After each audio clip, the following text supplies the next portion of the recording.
लेती है, रेवेन्यू लेती है आबकारी पे, और आबकारी से जो ये जो आबकारी चीजें चलती है, जो शराब है, अन्य गुटखा, कोई भी चीजें, इनसे क्या है व्यक्तिगत नुकसान होता है, सामाजिक नुकसान होता है। तो हम चाहते हैं देश में पूर्ण रूप से नशीले पदार्थों को प्रतिबंधित कर दिया जाए। पूरे देश में नशीला पदार्थ का कोई सेवन ना किया जाए, ना उसकी बिक्री हो, ना उसको पैदा करने दिया जाए। तो एक बड़ा मामला है, धार्मिक स्थलों का राष्ट्रीयकरण होना चाहिए। जो मंदिर बने हुए पूरे देश में, उनसे जो आय होती है उन्हें देश हित में लगाया जाना चाहिए। वो किसी व्यक्ति, प्रत्येक व्यक्ति या प्रत्येक परिवार की जिम्मेदारी नहीं है, पूरी देश की आमदनी है, उसको देश हित में लगाया जाए। स्ट्रक्चर कमेटी की सिफारिश लागू की जाए। और सबसे बड़ा मामला सफाई कर्मचारी संघ का है। अभी ये जो सीवर में मौत होती है, हम अपने लोगों को मरने नहीं देंगे। उनकी अगर जो उन्हें जबरदस्ती सीवर में उतारेगा, उस पर हत्या का मुकदमा दर्ज हो और उनको मुआवजा, पीड़ित परिवार को मुआवजा मिले। अब ये बंद होगा। देश सरकार मशीनरी उपलब्ध कराए, हमारे लोग सीवर में नहीं उतरेंगे। हम इस देश के नागरिक हैं, हमें बराबर के अधिकार को जबरदस्ती में नहीं उतार सकता।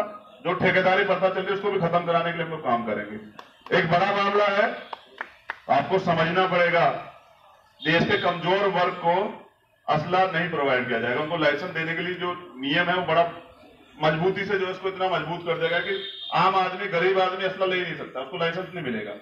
कितनी सारी फॉर्मेलिटीज है। तो मैं चाहता हूं कि मजबूत को मजबूत करने से बजाय जो कमजोर है उसको मजबूत किया जाए। इसलिए असले की व्यवस्था, लाइसेंस की व्यवस्था दलितों को, पिछड़े आदिवासियों के लिए ज्यादा मात्रा में प्रायोरिटी पे कराई जाए, जिससे अपनी सुरक्षा स्वयं कर सके। तो तब अगर हमारे व्यक्ति पे हथियार होगा तो हमारे व्यक्ति को कोई जो है मारने काम नहीं करेगा।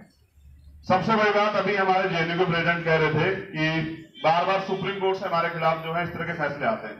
तो उसका सबसे बड़ा उदाहरण है, न्यायपालिका में आरक्षण की व्यवस्था होनी चाहिए। क्योंकि जब हमारा प्रतिनिधित्व वहां नहीं होगा तो हमारी बात ही वहां नहीं होगी।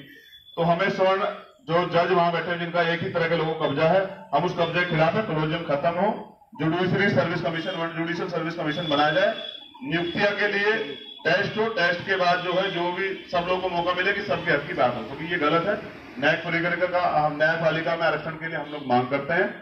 अब बहुत जरूरी मामले इस देश के लिए, इस देश में वर्तमान में सेंटर में भाजपा की सरकार है, और ऐसी कमजोर सरकार कभी हमने नहीं देखी, ना सुनी। और मैं जानकारी दे दूं, महंगाई की बात करते थे, महंगाई में मार खाई उन्होंने। गंगा सफाई में मार खाई। स्मार्ट सिटी 15 लाख देंगे, 2 करोड़ रोजगार देंगे।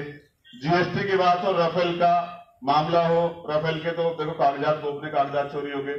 अब देखिए कितना कमजोर प्रधानमंत्री, कितनी कमजोर सरकार। 300 किलो आरडीएक्स आ जाता है।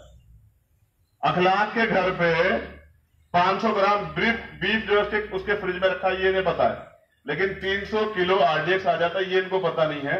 इनको ये नहीं पता कि गोपनीय दस्तावेज चोरी हो जाते हैं, फाइलों में आग लग जाती है। तो इससे पता है कि चौकीदार चोर है, और चोर होने के साथ कमजोर। तो मैं देश के प्रधानमंत्री पद की गौरव की वो करता हूं, प्रतिष्ठा का सम्मान करता हूं। लेकिन देश हित में, अगर देश के हित के लिए कुछ होगा तो हम विरोध करेंगे।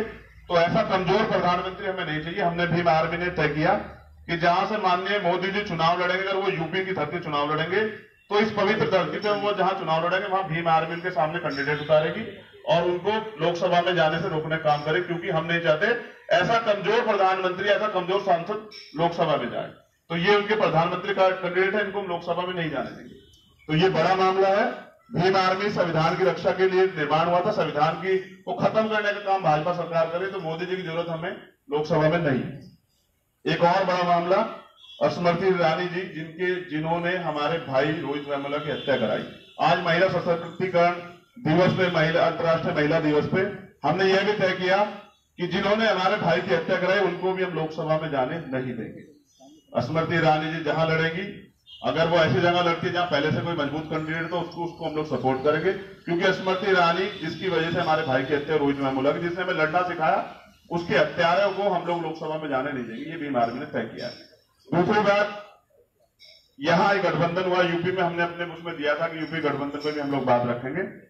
अखिलेश भाई गठबंधन में है और वो चाहते हैं कि बहुजन समाज उन्हें वोट करे, दलित समाज उन्हें वोट करे। लेकिन मैं जानकारी दे दूं कि हम लोग 5 साल का निर्णायक फैसला ले रहे हैं।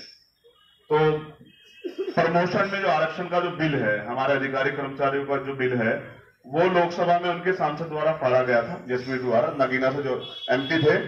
तो बस हम उनसे जानना चाहते हैं, वो स्पष्ट कर दें हमारी वोट लेने से पहले कि क्या वो इस बिल के समर्थन में है, या आने वाले समय में हमारी वोटों से चुन के उनके संसद जाके हमारे इस बिल का विरोध करेंगे या उसका समर्थन करेंगे।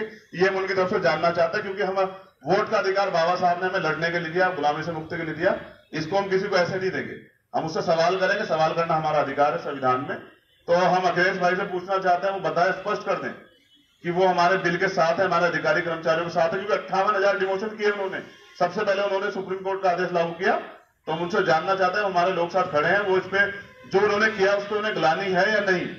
और दूसरा एक सबसे बड़ा मामला, उन्हें वोट देने से पहले कि माननीय मुलायम सिंह यादव जी का एक बयान आया, नेताजी का, जो उनके फादर भी हैं, उनसे जुड़े हुए हैं समाजवादी से। वो मुस्लिम हित की बात करते हैं। उनका फैसला, उनका एक स्टेटमेंट है संसद में कि मोदी जी दोबारा प्रधानमंत्री बने, हम मोदी जी को रोकने का काम कर रहे हैं। वो मोदी जी को दोबारा प्रधानमंत्री बनाने का काम कर रहे हैं। अब उनको कैंडिडेट लोकसभा घोषित कर दिया जाता है। तो बस मैं जानना चाहता हूं, समाजवादी पार्टी अपनी नीति स्पष्ट करे। अगर वो उनको प्रधानमंत्री बनाना चाहते हैं तो हम उनको वोट क्यों दे? क्योंकि वो हमारे वोट लेके अगर प्रधानमंत्री बनाने के लिए भाजपा की मदद करेंगे तो हम तो भाजपा के खिलाफ ऐसे आदमी को वोट देंगे, हमें क्या फायदा है? तो मुलायम सिंह जी का जो बयान है उस पर अखिलेश यादव जी अपनी स्थिति स्पष्ट करें कि वो क्या चाहते हैं, ये क्या राजनीति है। हमारा वोट लेके वो भाजपा को तो नहीं मजबूत करना चाहते, उनको स्पष्टीकरण देना पड़ेगा कि वो हमारी वोट लेके जो उनके सांसद जाएंगे उनको भाजपा को सपोर्ट वो नहीं करेंगे। इसके लिए वो लिखित में दें, तब हमें लगेगा कि वो हमारे विश्वास पात्र है। क्योंकि वोट हम किसी को ऐसे नहीं देने वाले। बहुजन समाज पहले से अधिकारों की लड़ाई लड़ रहा है, धार्मिक लड़ाई नहीं है। वो विष्णु मंदिर बनाए इससे हमारा भला नहीं होगा, वो कुंभ बनाए इससे हमारा भला नहीं होगा। हमारा भला होगा जब हमारे वो सांसद लोकसभा में जाएंगे जो हमारे लिए लड़ने का काम करेंगे, हमारे अधिकारों की सुरक्षा करेंगे। वरना तो 131 गुलाम एमपी तो पहले भी लोकसभा में बैठे हुए थे। जब संविधान को जला दिया जाता है, जब SC/ST एक्ट को खत्म कर दिया जाता है, जब 13 पॉइंट रोस्टर आता है, तो ऐसे लोगों की जरूरत नहीं है। तो वो अपनी स्थिति स्पष्ट कर दें। इन्हीं मांगों के साथ मैं अपनी वाणी को जो है विराम देता हूं। ये हमारी मांगे हैं।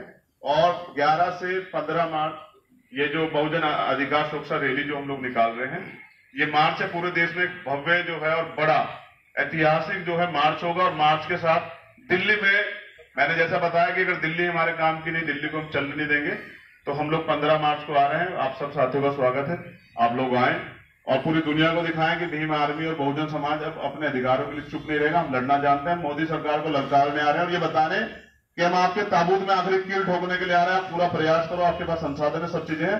हम आपको सत्ता में नहीं आने देंगे। संविधान विरोधियों को हम इस देश की सत्ता में नहीं बैठने देंगे। बहुत बहुत धन्यवाद, शुक्रिया। आप सवाल अपने पूछ सकते हैं। हाँ, नहीं हम